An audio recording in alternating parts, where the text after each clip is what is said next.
that the forms have to change and adapt to these different situations, but each one is an aesthetic decision that I make along the way.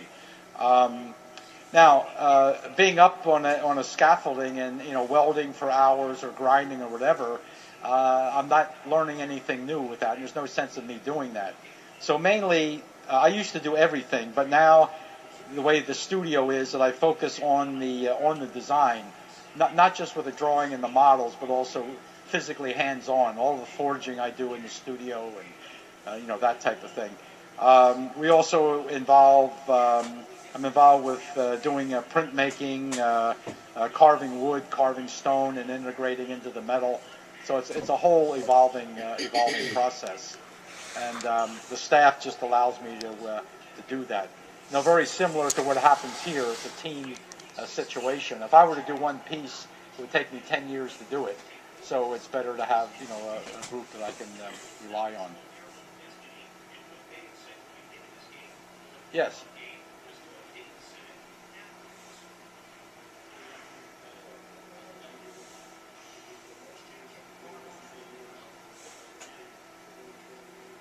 Well, yeah, the question was how do I deal with the delicacy of the glass in reference to the steel? I worry about it.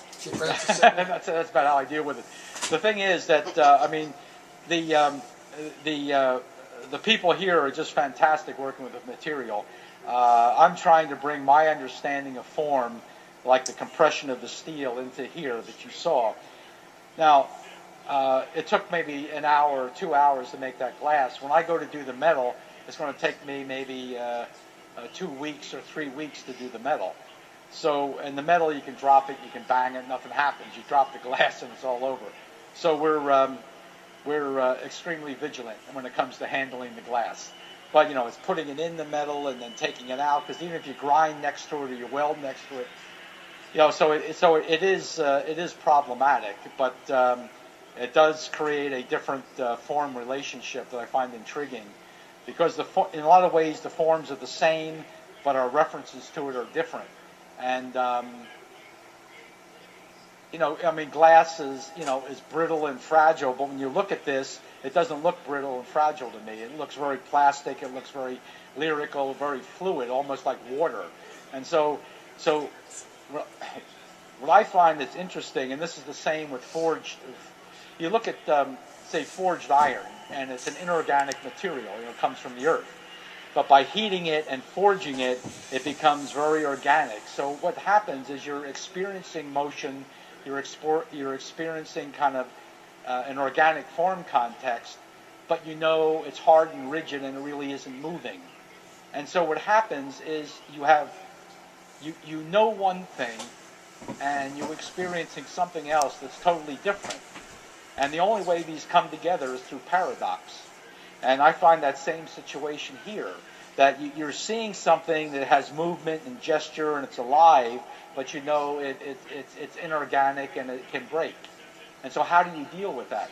And it's very amazing how one's perception is brought to bear. And I think that good artwork or good literature or good music allows us to experience what is fundamentally what our human condition is. And I think that is the whole aspect of, transformation is one of the most fundamental things that dealing with artwork. And it isn't just the piece itself, but how it articulates the viewer and how it allows you or someone else experiencing a different reality through your past experiences and through your sensibilities. So. Yes, sir.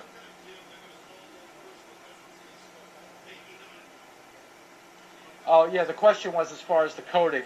A lot of times I bring color to the sculpture through the material itself, whether it's wood or chemical patinas for that, or we'll use powder coating, or we'll use paint or clear coat, whatever it takes to do that. And there's different maintenance things that are related one to the other. We deal with. I have one person on staff that deals just with research of going, to the industrial world to find out, how certain things are done and chemicals to be used. So that's an ongoing thing all the time. Yes.